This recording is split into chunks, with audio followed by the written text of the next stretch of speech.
গরু খাবে না মথর মানে শুভেন্দু আর মোদিকে খেতে বলো।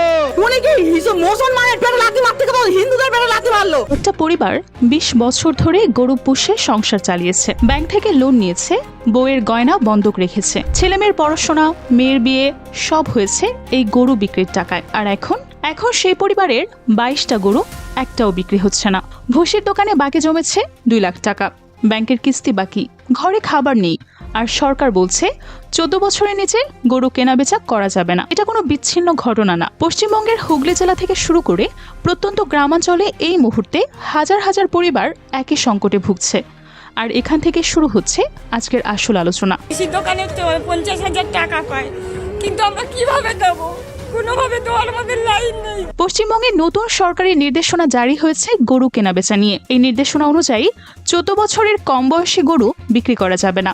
অর্থাৎ যে গরুটা একজন কৃষক বা ক্ষুদ্র ব্যবসায়ী ছোটবেলায় কিনে খাইয়ে দাইয়ে বড় করেছে, সেই গরু এখন আর হাটে নিয়ে বিক্রি করতে পারবে না। কিন্তু সমস্যাটা তো শুধু আইনের লাইনে নেই, সমস্যাটা মাটিতে। হুগলি জেলার ফেরসহ আশেপাশের গ্রামগুলোতে অধিকাংশ মানুষের জীবিকার একমাত্র উৎস হলো গরু লালন পালন। এই এলাকার মাটি কৃষিকাজের জন্য উপযুক্ত না, ফসল ভালো হয় না, চাকরি নেই, কারখানা নেই, দিনমজুরি ছাড়া তেমন কোনো কাজ নেই। তাহলে এই মানুষগুলো কি করে? ব্যাংক থেকে লোন নিয়ে, মহাজনের কাছ থেকে ধার করে, পরিবারের মেয়েদের গহনা বন্ধক রেখে ছোট ছোট বাছুর কেনে ৬০,০০০, ৭০,০০০ টাকা দিয়ে। তারপর মাসের পর মাস বাছুরটাকে খাওয়ায়, ঔষধ দেয়, ডাক্তার দেখায়। একটা গরু বড় করতে ১.৫ লাখ টাকা পর্যন্ত খরচ হয়ে যায়। আর যখন সেই গরু বিক্রি করার সময় আসে, তখন সরকার বলছে বিক্রি করা যাবে না।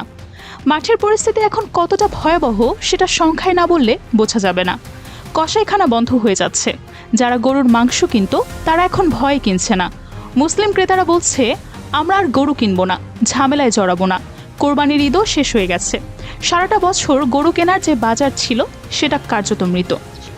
আরেকজন মহিলা বলছে তার স্বামী দিনে ৫০০ টাকার ডাবের ব্যবসা করেন, সংসার চলে না। গরু বিক্রি করে যে বাড়তি আয়টুকু হতো সেটাই ছিল একমাত্র ভরসা। এবছর একটাও গরু বিক্রি করতে পারেনি। আর যিনি সবচেয়ে কঠিন কথাটা বলেছেন, তিনি বলছেন ভুসির দোকানে বাকি ২ লাখ টাকা।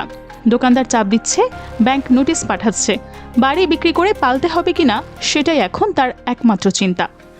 সবচেয়ে চাঞ্চল্যকর বিষয় হলো এই নিষেধাজ্ঞায় সবচেয়ে বেশি ক্ষতিগ্রস্ত হচ্ছে হিন্দু সম্প্রদায়ের মানুষ। শুনতে অবাক লাগতে পারে, কিন্তু মাঠের বাস্তবতা সত্যি এটা।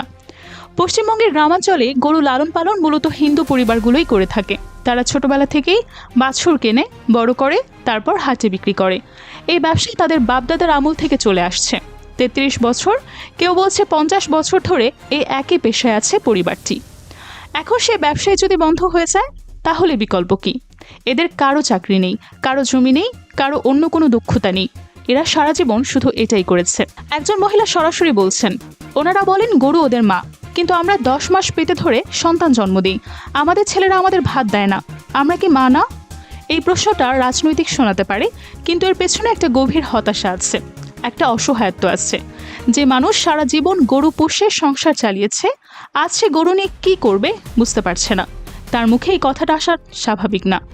এখন প্রশ্ন হলো, এই সিদ্ধান্তের আগে কি কোনো সমীক্ষা হয়েছিল? কতজন মানুষ এই ব্যবসার উপর নির্ভরশীল সেটাকে কেউ খতিয়ে দেখেছিল? বিকল্প কোনো আয়ের ব্যবস্থা কি করা হয়েছিল?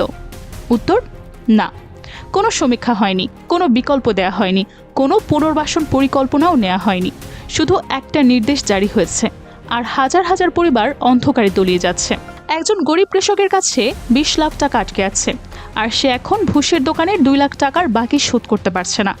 আরেকজন বলছেন তিনি প্রতি বছর ৬ থেকে ৭ লাখ টাকার গরু বিক্রি করতেন, সে টাকায় ব্যাংকের কিস্তি দিতেন, সংসার চালাতেন।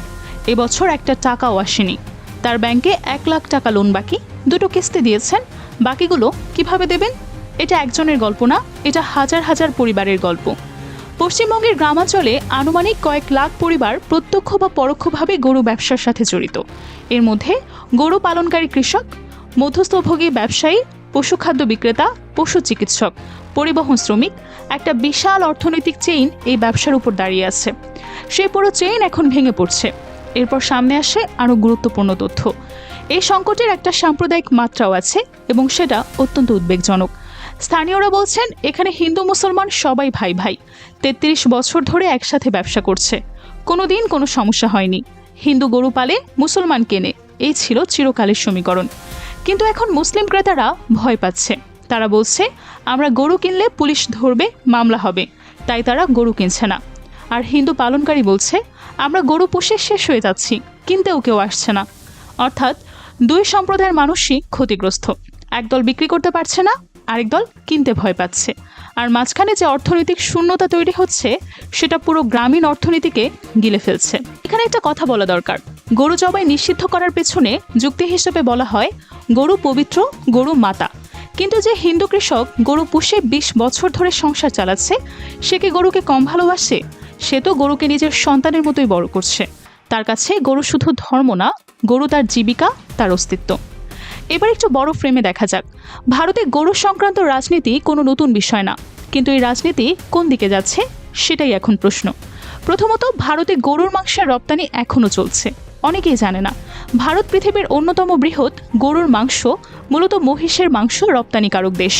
2023-24 অর্থ বছরে ভারতের বাফালো মিট রপ্তানির পরিমাণ ছিল প্রায় 13 থেকে 14 লাখ টন, যার আনুমানিক মূল্য প্রায় 3.5 থেকে 4 বিলিয়ন ডলার। অর্থাৎ বড় কোম্পানিগুলো ঠিকই মাংস রপ্তানি করছে, কোটি কোটি টাকা আয় করছে, কিন্তু গ্রামের গরিব কৃষক তারা একটা গরু বিক্রি করতে পারছে না। এটা কি ন্যায়সঙ্গত? দ্বিতীয়ত, ভারতের চামড়া শিল্প, যেটা গরু মহিষের চামড়ার উপর নির্ভরশীল, সেটাও বড় সংকটে। ইতিমধ্যে উত্তরপ্রদেশ, রাজস্থান, মধ্যপ্রদেশে গরু জবাই নিষিদ্ধ হওয়ার পর শত শত চামড়া কারখানা বন্ধ হয়ে গেছে, হাজার হাজার শ্রমিক বেকার হয়েছে। মানুষের প্রতিক্রিয়াগুলো শুনলে বোঝা যায় পরিস্থিতি কতটা চরমে পৌঁছেছে। একজন বলছেন, সরকার গরু কিনে নিক, ধান যেমন কিনে নিচ্ছে গরুও কিনে নিক, আমাদের ঋণ থেকে মুক্তি দিক।